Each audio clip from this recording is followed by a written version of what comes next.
Our Faces of Temple Emanuel series continues with Scott and Erin Herwitt. To new member Scott Herwitt, Erin Kolenda. I'm so confused. I don't even know what day today is. How are you guys doing right now? Good. Good. How are you tonight? I'm doing all right. I'm excited to get to see you. It's been too long. I know you've been hanging out in virtual community, but it's nice to have these opportunities to connect.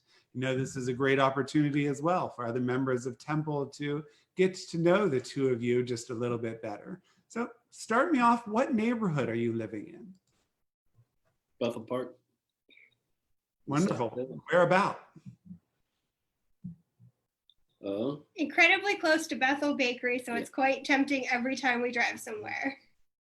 Nice, nice, nice, nice. And tell me about what the two of you are doing for work. Well, mine's a little bit easier than Scott's. I do accounting and I've been working from home since March. So my job, it's slightly a little bit more difficult, but pretty much the same. Scott, on the other hand? Mine's pretty close to the same, other than all the regulations for real estate.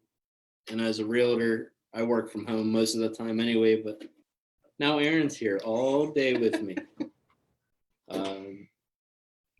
You know, it's a little harder to do things, move around, show houses, market to customers. But other than that, we're learning, just like doing this at all. It's all finding its place and we're finding systems to keep everything going. That works. Do you each have different work from home areas of the house staked out, or? We do, and they're on separate floors, as a matter of fact. Whoa. Well done, well done. Scott, say a little bit more about the real estate market right now. I imagine there are tremendous challenges, not only showing a home, but you and I have been talking an awful lot about how the market's seen some pretty crazy moves since the beginning of this to right now. Well, since the lockdown ended, because there was a month and a half where we couldn't do anything. However, loan processors in our mortgage company was still working, so buyers were getting pre-approved the whole time.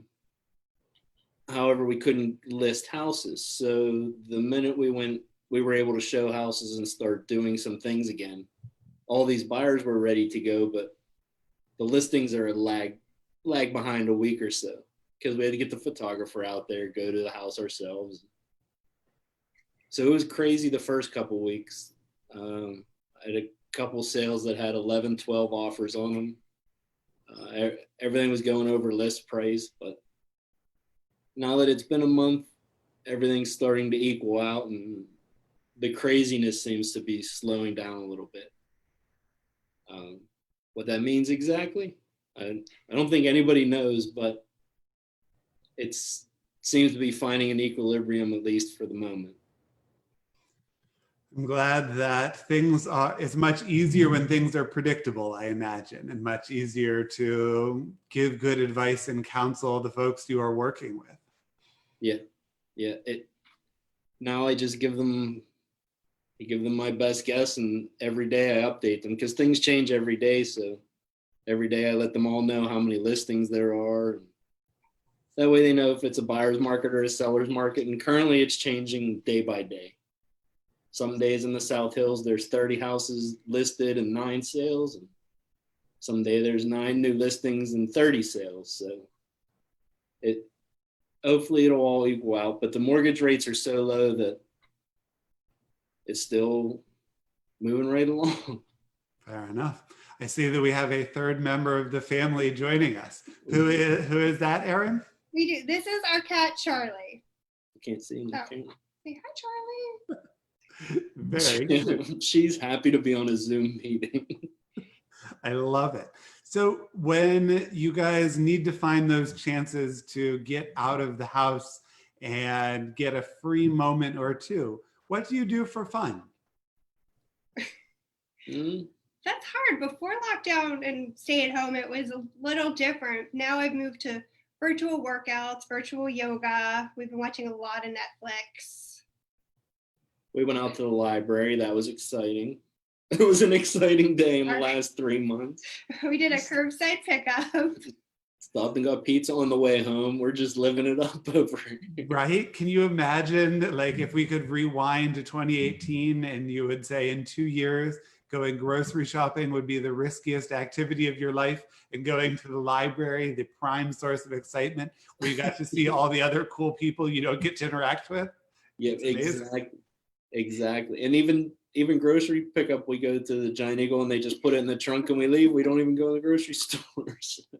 That's right. Scott, have you been able to get out and play any tennis, or is that something you've pushed pause on? It just started back up. I don't know. I don't feel comfortable doing it.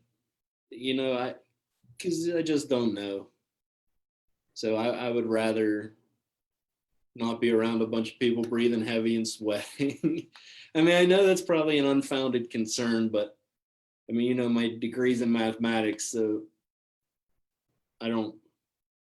there's no need to push the issue. Plus, what if I had it? Everyone I play with is a little older. Some people have just gone over cancer therapy, and last thing I want to do is give it to somebody else. I think those are prudent words for all of us to be living by as we go through every interaction right now. So my last question for the two of you, you have absolutely dove into everything that Temple has to offer. I'm curious, what is catching your eye now as the world has turned upside down? What are those parts of Temple that you're enjoying the most? We know when it's Friday and Saturday, and that helps a lot. Honestly, that's one of those things you can count on. It's still going to be there on Friday and Saturday, no matter what happens through the week. And a lot of stuff happens through the week. Friday night's Facebook is a safe Facebook. Thursday night Facebook may not be so safe, but Friday night is safe. Just those kind of things. I mean, we have the prayer books right here underneath the computer, but just that's the only constant at the moment. That's the only thing you can be sure of. So that's what helps. There was a moment in my office where I felt a little bit bad for a moment about propping my laptop up on 4 or 5 books of commentary. And then I realized it's a perfect metaphor for this day and age where we're standing on thousands of years of history to be able to do what we can to continue learning and stay connected right now. So, yep, exactly. Brave new world. Exactly. Good. Well, Scott, Erin, I'm so glad to see the two of you. Thank you so much for everything you do as part of Temple, and thank you for joining me this evening. Yeah, thank you for having us.